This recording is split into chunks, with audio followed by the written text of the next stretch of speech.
2023, j'ai été installé quelques mois après, ici en tant que délégué spécial chargé de la commune de Mouila. Écoutez, du point de vue de la population, les gens s'attendaient à cette date, certainement pas en l'exprimant, mais par les pensées. Ça m'a donné l'impression que les gens étaient contents de ce changement de situation au plan politique et on peut dire au plan social.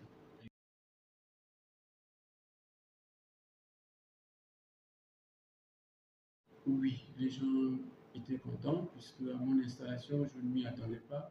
J'ai été désigné délégué spécial et sur la place des fêtes, tout à l'heure, vous avez vu, il y avait du monde, il y avait du monde, il y avait des acclamations, pas seulement pour moi, par le fait que je sois natif de Mila, mais par l'événement lui-même qui a couvert toute la République, à savoir.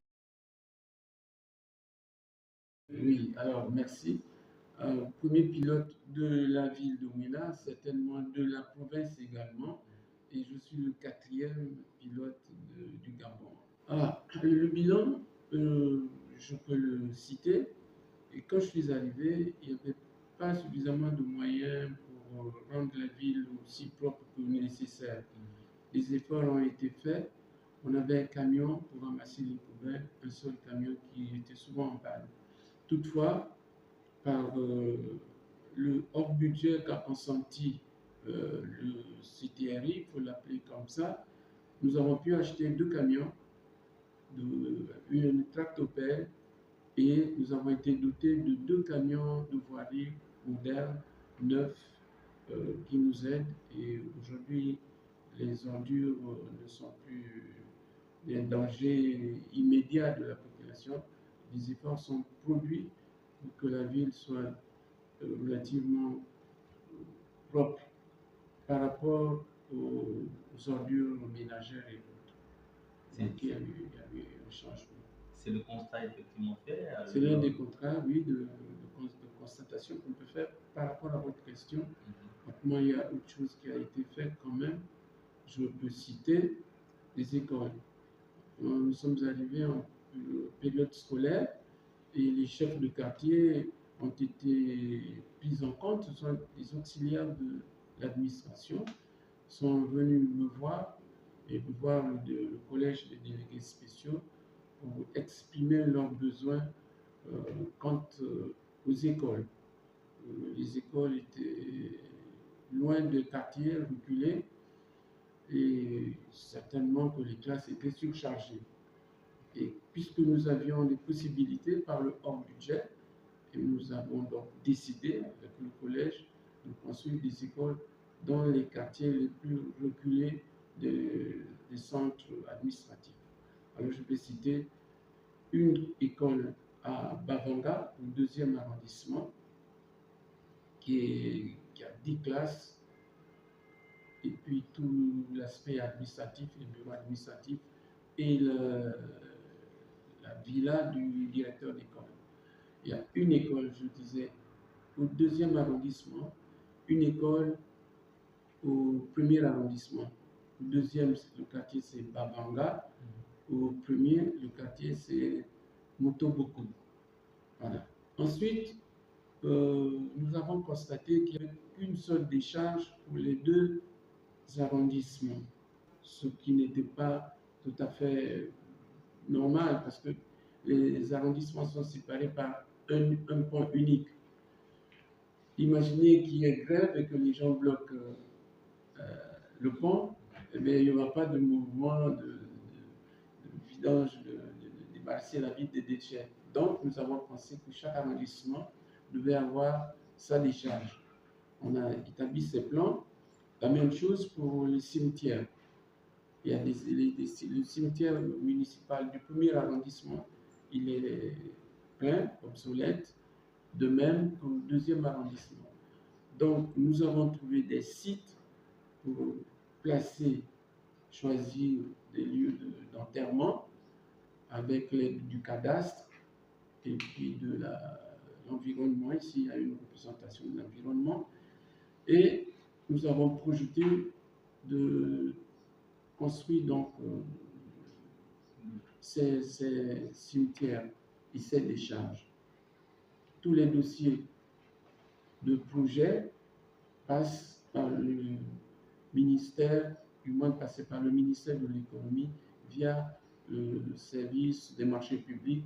C'était étudié, vérifié et on nous donnait oui ou non l'autorisation d'édifier ces projets. C'est ce qui est arrivé. Donc, on nous a demandé de commencer par un seul cimetière, une décharge. Le reste devait être fait par l'État gabonais, par le CTRI, on va dire. Voilà. Et nous sommes sur ce projet. Mais comme on avait déjà financé le site de un des projets, qui est au premier arrondissement, ça devait être pris par le CTRI, nous avons transféré cet argent pour une autre école au quartier Ngoïna. Et le cimetière est moins cher que l'école, mais nous avons quand même fait 3 classes, 3 salles de classe. Alors, tout ce que nous avons fait, tout ce que j'ai cité, c'est du social. Ça ne rapporte rien, il n'y a pas une taxe qui est prélevée dessus. Les écoles sont faites par la commune, par la délégation spéciale, mais au service de donc ces écoles seront équipées, gérées par le ministère de l'Éducation nationale. La cérémonie. Je suis né le 8 août et la cérémonie s'est ouverte le 8 août. Et le 8 août, j'ai marié un jeune couple. Alors, pour prendre la première édition, nous avons été contactés par l'administration, la gestion de ce projet. Et par écrit, nous ont écrit, et puis nous avons adressé le courrier à notre tutelle, qui n'est autre que le ministère de l'Intérieur, qui a trouvé logique que ça se fasse, ça participe au développement du pays, parce qu'il s'agit bien sûr de la culture et de la connaissance. Donc ils sont venus, nous sommes entretenus, et ils nous ont déployé leur programme, et qui consistait par d'abord une manifestation, on va dire, sportive, et c'était en saison des eaux basses, donc en saison sèche. Il y a eu un concours de pirogues. Il y a des jeunes qui sortent du sable, ils ont des pirogues. On a fait une compétition, il y avait du monde. Hein. Nous avons une petite radio locale. On a passé des annonces. Il y avait du monde au bord de l'eau, de part et d'autre. Ce concours a été fait. Les meilleurs ont gagné, mais ils ont été récompensés soit par une enveloppe financière, soit par une médaille. Ça a été une joie pour les jeunes et pour les citoyens de la ville. Ensuite, ils ont organisé des danses culturelles propres à la commune et même au département. Et le soir, il y a eu avant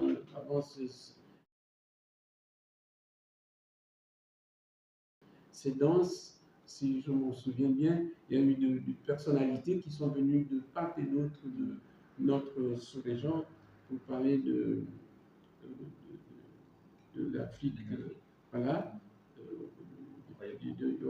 du Congo, du Cameroun, de l'Angola, des deux Congos, je veux dire, RDC et Congo-Brazzaville, du Gabon, et ceux qui la diaspora, qui était une partie de la diaspora qui était en France. Et puis, il y avait le Mexique qui était représenté, parce que moi, je ne connaissais pas Zinga et Yanga, je l'ai découvert à cette occasion, donc ça a apporté un plus à ma connaissance. C'était des notables hauts fonctionnaires, hauts gradés du Gabon, au cadre de notre pays, pour citer l'ancien ministre Malikou, pour celui de l'Ambaréné qu'on appelle Rao, et puis d'autres, des anciens ambassadeurs de l'Angola au Gabon, ancien ministre du Congo, et des professeurs de l'université, je crois, congolais qui venaient de Belgique. Et il y avait un maire du Mexique, dont les origines sont purement africaines, avec son épouse et quelques collaborateurs mexicains. Alors, ce monsieur, ce maire-là, est arrivé et quand il va nous raconter qu'il y a sa sœur d'origine souche esclave africaine qui va se présenter aux élections présidentielles. Un mois après, elle a été élue présidente du Mexique. Ça peut surprendre, n'est-ce pas? Voilà. Il faut bien courir maintenant. Ça pour vous dire que au départ, vous les avez vus certainement hier, mais le père et la mère sont noirs. Après, il y a eu un mélange et ils ont blanchi métis. Ce que vous avez vu hier là, sont de sources noires au départ, et parmi lesquelles une descendante de Zinga et de Yanga.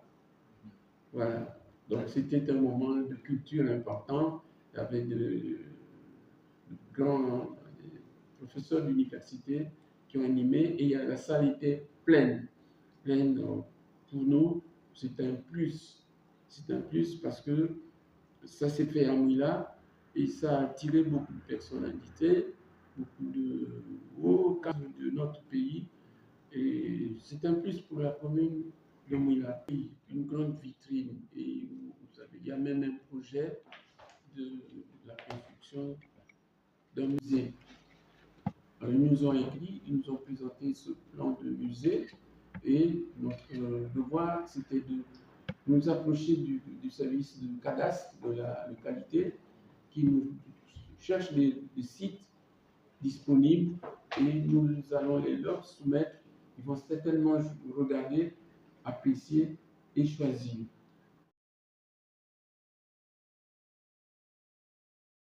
Je ne suis pas très habile dans la politique, mais je la fais sans le vouloir.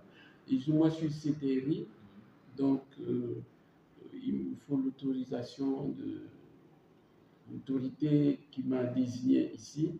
Je ne peux pas m'aventurer. Toutefois, lorsque je serai libre, je pourrai adhérer dans un parti que vous pouvez deviner. Non, dans le contexte actuel, je ne peux pas parce que nous avons un devoir de neutralité. En tant que CTRI, nous ne pouvons pas être juge et parti. Je suis le vice-président de la commission municipale de la commune d'Omila. Je ne peux pas. C'est dans mon cœur, mais je ne peux pas l'exprimer. Par contre, je pourrais aller, quand je ne serai plus en poste, à un parti. Celui de qui vous pouvez deviner, je vous laisse la primeur. Voilà. Et dans le projet, les projets, j'ai cité quelques projets, mais nous avons des linéaires de pavés. De pavés que nous avons fait, on a fait au moins une douzaine de kilomètres en pavé dans la commune et nous avons fait 86 étals de marché dans le 2e arrondissement.